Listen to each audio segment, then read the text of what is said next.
Hosting digital video requires intense mechanical labor.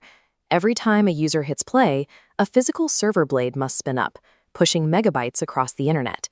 This text layout tracks YouTube's operational reality on October 9, 2006. The company was 20 months old. It had 67 employees. It generated $0 in revenue. Yet it commanded an acquisition price of $1.65 billion. Industry lore often frames this acquisition as the ultimate Web 2.0 victory, a clean, highly profitable exit for a successful startup. The internal metrics tell a different story. The Google buyout was a defensive maneuver, required to save an architecture actively collapsing under the weight of its own traffic. Between 2005 and 2006, the founders had to navigate three existential system vulnerabilities: a total product-market mismatch, severe codec fragmentation, and the lethal economics of hyperscaling. YouTube survived to reach that billion-dollar valuation not because of a flawless original vision, but through a process of ruthless, continuous architectural patching. The original platform, engineered by Chad Hurley, Steve Chen, and Jawad Karim, was a video dating site named TuneIn Hookup. User adoption was non-existent. The founders even placed ads on Craigslist, offering women $20 to upload dating profiles. Nobody responded.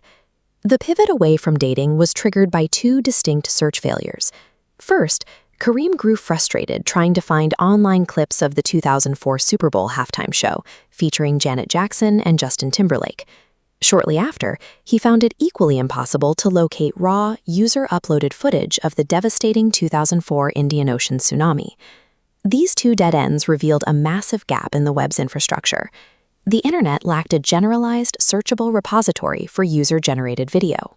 The founders stripped away the dating mechanics and pivoted to a completely open utility, adopting a simple directive: broadcast yourself. Abandoning their initial hypothesis and building for emergent user behavior was the first patch required to keep the company alive. In early 2005, video files existed in a chaotic landscape of proprietary codecs. Users dealt with a fragmented mix of .avi, .wmv, and .mov formats. This created severe client-side friction.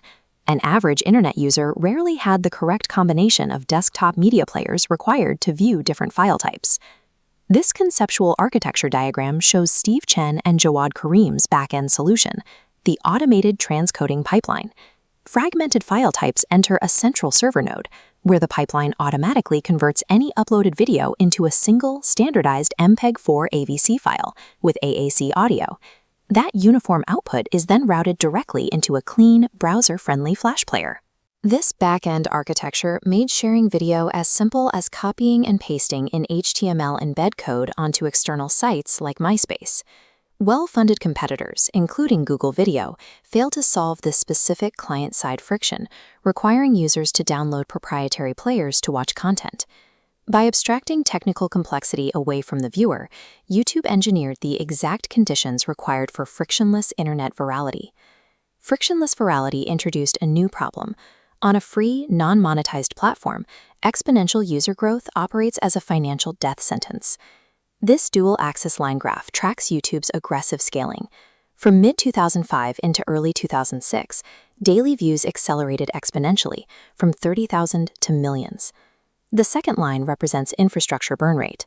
As views spiked, server and bandwidth costs rose in parallel, threatening to bankrupt the founders.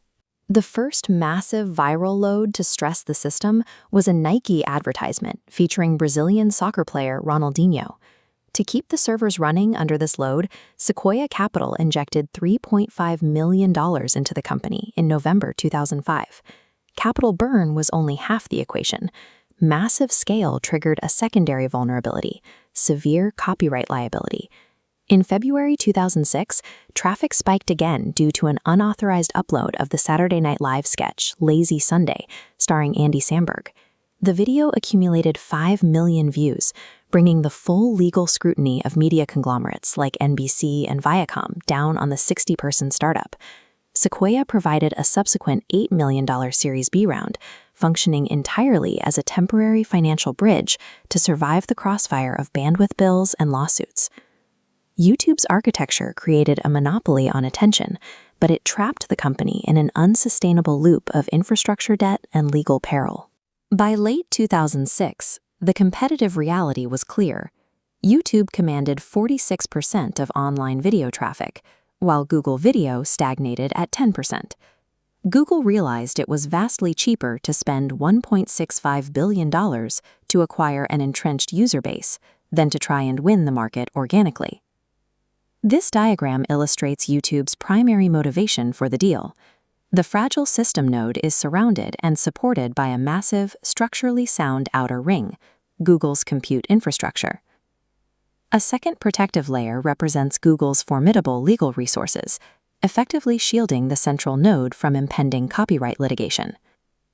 Founders Chad Hurley and Steve Chen orchestrated the closing of the deal in October 2006.